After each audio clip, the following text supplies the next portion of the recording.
آسانی ہے۔ اس آیت میں اللہ تعالیٰ کی طرف سے رسول اللہ صلی اللہ علیہ وسلم کو خطاب کیا جا رہا ہے کہ جب آپ دین کی دعوت و تبلیغ اور دین کی مختلف شعبوں میں امت مسلمہ کی ہدایت و رہنمائی کے فریضے سے فارغ ہو جایا کریں تو اپنے رب کی طرف متوجہ ہو جائیں اور عبادت میں ہمہ تن مشغول ہو جائیں۔ علماء کرام بیان کرتے ہیں کہ دینی کاموں میں مشغول لوگوں کے لیے جس طرح یہ اہم ہے کہ وہ دین کی تعلیم و تعلم، دعوت و تبلیغ کا کام کریں تو لوگوں کی راہ حق کی طرف رہنمائی کریں اور ان کو اعمال صالحہ کی ترغیب دیں۔ دانش مندی کا تقاضا یہ ہے کہ انسان اپنی ترقی کی فکر کرے اور امت کی ترقی کی بھی فکر کرے۔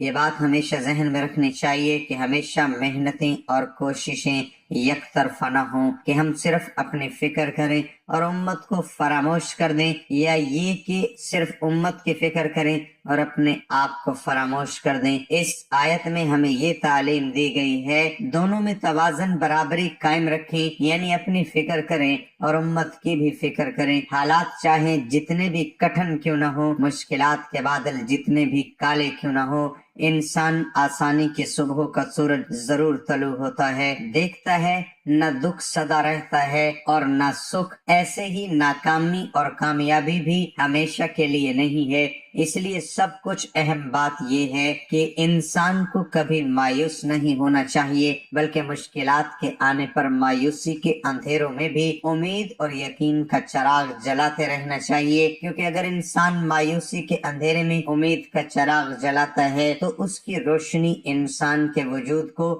منور کر دیتی ہے۔ اس روشنی سے انسان باطنی اور ظاہری طریقے سے مزید مضبوط ہو جاتا ہے۔ وہ سمجھ جاتا ہے یہ ناکامی اور مشکل وقت سب عارضی ہے، وہ اس حقیقت سے آشنا ہوتا ہے۔ یہ زوال، یہ مشکلات، یہ سب انسان کی ہمت کو جانچنے کے لیے قدرت نے بنائے ہوئے ہیں، کیونکہ یہ بھی حقیقت ہے کہ انسان اپنی فتح اور کامیابی سے اتنا مضبوط نہیں ہوتا جتنا وہ اپنی زوال اور ناکامی سے مضبوط ہوتا ہے۔ اس لیے ہمیں کسی بھی حالات میں مایوس نہیں ہونا چاہیے اور اپنے رب سے امید رکھنی چاہیے، بے شک وہ ہر چیز پر قادر ہے، انشاءاللہ وہ آپ کی تمام پریشانیاں حل کر دے گا۔ تو یہ جو عمل ہے اس کو کرنے سے پہلے ایک بات اپنے ذہن میں لازمی یاد رکھیں، اللہ تبارک و تعالیٰ کی راہ میں جتنا زیادہ ہو سکے جو حسب توفیق ہے وہ صدقہ ضرور کیا کریں، کیونکہ صدقہ جو ہے اللہ کی راہ میں جو بندہ خرچ کرتا ہے، مال کو بڑھاتا ہے، یعنی اللہ پاک اس بندے کے مال میں اضافہ کرتے ہیں جو کہ اللہ کی راہ میں خرچ کرتا ہے۔ ناظرین، اسلام ایک مکمل ضابطہ حیات ہے، لہذا یہاں معاشرے کے تمام طبقات کی بہتری کا خیال رکھا گیا ہے۔ زکوٰۃ و صدقہ ایسے ہی احکامات ہیں جو معاشرے کی فلاح کا سبب بنتے ہیں۔ حدیث نبی صلی اللہ علیہ وسلم کا مفہوم ہے کہ اگر صدقہ کرنے والا جان لے اور سمجھ لے کہ اس کا صدقہ فقیر کے ہاتھ میں سے پہلے اللہ کے ہاتھ میں جاتا ہے تو یقیناً دینے والے کو لذت لینے والے سے کہیں زیادہ ہوگی۔ لیکن صدقہ جنت کے دروازوں میں سے ایک دروازہ ہے۔ صدقہ اعمال صالحہ میں افضل عمل ہے اور سب سے افضل صدقہ کھانا کھلانا ہے۔ صدقہ قیامت کے دن سایہ ہوگا اور اپنے دینے والے کو آگ سے خلاصی دلائے گا۔ صدقہ اللہ جل جلالہ کے غضب کو ٹھنڈا کرتا ہے اور قبر کی گرمی کی ٹھنڈک کا سما ہے۔ میت کے لیے بہترین ہدیہ اور سب سے زیادہ نفع بخش چیز صدقہ ہے، اور صدقے کے ثواب کو اللہ تعالیٰ بڑھاتے رہتے ہیں۔ صدقہ مصطفیٰ ہے، نفس کی پاکی کا ذریعہ اور ان نیکیوں کو بڑھاتا ہے۔ صدقہ قیامت کے دن صدقہ کرنے والے کے چہرے تازگی کا سبب ہوں گے۔ صدقہ قیامت کی ہولناک کے خوف سے امان ہے اور گزرے ہوئے پر افسوس نہیں ہونے دیتا۔ صدقہ گناہوں کی مغفرت کا سبب اور کفارہ ہے۔ صدقہ خوشخبری ہے اور فرشتوں کی دعا کا سبب ہے۔ صدقہ دینے والا بہترین لوگوں میں سے ہے اور اس کا ثواب ہر اس شخص کو ملتا ہے جو اس میں کسی طور پر بھی شریک ہو۔ صدقہ دینے حوالے سے خیر کثیر اور بڑے اجر کا وعدہ ہے، آدمی کو متقین کی صف میں شامل کر دیتا ہے، اور صدقہ کرنے والے سے اللہ کی مخلوق محبت کرتی ہے۔ صدقہ کرنا جود و کرم اور سخاوت کی علامت ہے۔ صدقہ دعاؤں کو قبول ہونے اور مشکلوں سے نکالنے کا ذریعہ ہے۔ صدقہ مصیبت کو دور کرتا ہے اور دنیا میں 70 دروازے برائی کے بند کرتا ہے۔ صدقہ عمر میں اور مال میں اضافے کا سبب ہے، کامیابی اور رزق کا سبب ہے۔ صدقہ علاج بھی ہے، دوا بھی ہے، شفا بھی۔ صدقہ آگ سے جلنے، غرق ہونے، چوری اور بری موت کو روکتا ہے۔ صدقے کا اجر ملتا ہے چاہے جانوروں اور پرندوں پر ہی کیوں نہ ہو۔ یقیناً اس تحریر کو پڑھ کر آپ صدقے کے فضائل اپنے روح و قلب میں اتار ہوں گے اور دل میں صدقہ کرنے کا ارادہ کیا ہوگا کہ آپ بھی صدقہ کریں۔ تو سن لیجئے، حدیث نبی صلی اللہ علیہ وسلم کا مفہوم ہے کہ اچھی بات کو آگے پھیلانا بھی صدقہ ہے۔ دین اسلام کی اس رہنمائی کو آگے بڑھائے اور صدقے کے سلسلے کو جاری کریں۔ ناظرین، وقت کی نزاکت کو مد نظر رکھتے ہوئے اب ہم وظیفے کی طرف چلتے ہیں۔ آپ نے سب سے پہلے درود پاک پڑھنا ہے۔ آپ نے 3 مرتبہ کوئی سا بھی درود پاک پڑھ لینا ہے، لیکن درود ابراہیمی کی زیادہ فضیلت ہے، اس لیے ہمیشہ درود ابراہیمی ہی پڑھا کریں۔ 1 مرتبہ میرے ساتھ ہی پڑھ لیں تاکہ ثواب ہو۔ اللہم صلی علی محمد وعلی آل محمد کما صلیت علی ابراہیم وعلی آل ابراہیم انک حمید مجید۔ اللہم بارک علی محمد وعلی آل محمد کما بارکت علی ابراہیم وعلی آل ابراہیم انک حمید مجید۔ پھر جیسے ہی آپ درود ابراہیمی پڑھ لیں، اگر آپ کے پاس تسبیح موجود ہے تو تسبیح لے لیں، اگر اس وقت تسبیح نہیں ہے تو آپ سیدھے ہاتھ کی انگلیوں پر بھی یہ وظیفہ کر سکتے ہیں۔ آپ کسی بھی قسم کے وظیفے کے لیے ہمیشہ درود ابراہیمی ہی پڑھا کریں، ہو سکے ہاتھ کی انگلیوں کی پوروں پر بھی یہ وظیفہ کیا کریں۔ اگر ہاتھ کی انگلیوں پر گننے میں دشواری ہوتی ہے تو بے شک آپ تسبیح کا استعمال کریں، لیکن ہاتھوں پر شمار کرنا زیادہ بہتر ہے۔ وظیفے کے بعد اللہ تعالیٰ سے نہایت خلوص اور دردمانہ انداز میں گڑ گڑا کر اپنی مشکلات اور حاجات کی دعا کریں گے، انشاءاللہ تعالیٰ آپ کی دعا اللہ کے ہاں منظور و مقبول ٹھہرے گی۔ لیکن ایک بات واضح کر دیں، آپ صرف کسی وظیفے کے لیے ہی نماز نہیں پڑھتے، بلکہ نماز کو اپنے مستقل عادت بنا لیں۔ نماز کی اسلام میں بہت زیادہ فضیلت ہے اور قرآن مجید میں کثرت سے نماز کے احکامات آئے ہیں، اور بہت ساری احادیث میں بھی نماز کی فضیلت بیان کی گئی ہے۔ سب سے پہلے نماز کا ہی سوال کیا جائے گا، اس لیے نماز پڑھو گے تو کامیاب ہو جاؤ گے، ورنہ شاید دنیا میں تو کامیاب ہو جاؤ لیکن آخرت میں ذلیل و رسوا ہی ہوں گے۔ اس وظیفے کو کرنے کی 2 شرطیں ہیں کہ 5 وقت کی نماز باقاعدگی سے ادا کی جائے گی، صرف اور صرف رزق حلال ہی کمائیں، پھر اس میں سے آپ خود کمائیں اور اپنے گھر والوں کو بھی حلال کھلائیں۔ اس وظیفے کو سچے دل سے کیا جائے تو انشاءاللہ تعالی آپ ضرور کامیاب ہوں گے۔ اب چلتے ہیں وظیفے کی جانب، آپ کو عمل بتاتے ہیں۔ یہ عمل آزمودہ عمل ہے جو کہ بہت ہی پرانی کتابوں سے لیا گیا ہے، یہ بالکل قرآنی عمل ہے، قرآن ہے، روحانی ہے، اللہ تعالیٰ کا مبارک اسم ہے جس کی برکت سے اللہ تعالیٰ آپ کو دولت کا خزانہ عطا فرمائے گا۔ عمل یہ ہے کہ بعد نماز فجر جمعہ کے دن کرنا ہے، زیادہ افضل ہے۔ دوسرے دنوں میں بھی کر سکتے ہیں لیکن جمعہ کا دن زیادہ افضل ہے۔ جمعہ کے دن نماز فجر ادا کرنے کے بعد جب باہر آئے تو آسمان کی طرف منہ کر کے اور انگلی اٹھا کر 21 مرتبہ آپ نے یہ پڑھنا ہے۔ یہ اللہ تعالیٰ کا مبارک اسم ہے جو کہ آپ کو آسمان کی طرف دیکھتے ہوئے انگلی کا اشارہ کرتے ہوئے 21 مرتبہ پڑھنا ہے۔ 21 مرتبہ پڑھ کر آسمان کی طرف پھونک دیں۔ یہ عمل 7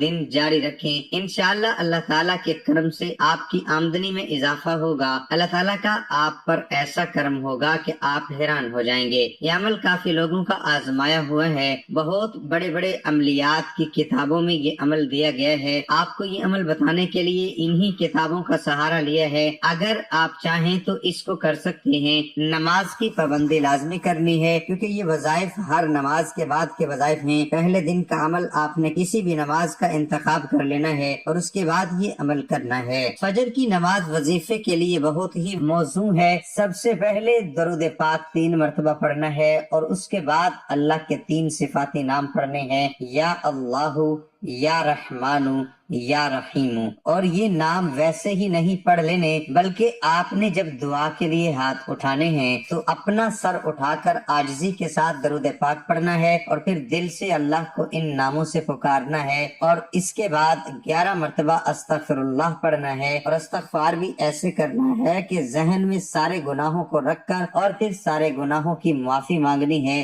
آخر میں دوبارہ 3 مرتبہ درود شریف پڑھنی ہے، اس کے بعد اللہ سے جو مانگے گی انشاءاللہ آپ کو ملے گا۔ اس وظیفے کو اگر 5 نمازوں کے ساتھ کر لے تو زیادہ فائدہ ہوگا۔ دوسرے دن کا یہ وظیفہ بھی اسی انداز میں کرنا ہے۔ طریقہ یہ ہے کہ سب سے پہلے 3 مرتبہ درود پاک پڑھنا ہے، 21 مرتبہ یا اللہ یا رحمانو یا رحیمو اس انداز میں پڑھ کر، اور پھر درمیان کے ساتھ 11 مرتبہ درود پاک پڑھنا ہے، پھر جو بھی حاجت ہو اس کے لیے دعا مانگنی ہے، انشاءاللہ اللہ قبول فرمائیں گے۔ اور اگر وظیفے کا تیسرا دن ہے تب بھی آپ اسی کے ساتھ اس کو پڑھ سکتے ہیں، 7 دن اسی طرح پڑھنا ہے۔ تو یہ وظیفہ بہت ہی آزمودہ ہے۔ آخر میں دعا ہے کہ اللہ تعالی ہمارے اس وظیفے کی گئی کسی بھی قسم کی کمی کوتاہی رحمت اور شفقت سے معاف فرمائے، اور ہمیں پکا اور سچا مسلمان بنائے، ہمیں 5 وقت کی نماز ادا کرنے کی توفیق عطا فرمائے، اور ہمیں صراط مستقیم پر چلنے کی توفیق عطا فرمائے، آمین۔ اللہ ہم سب کا حامی و ناصر ہو۔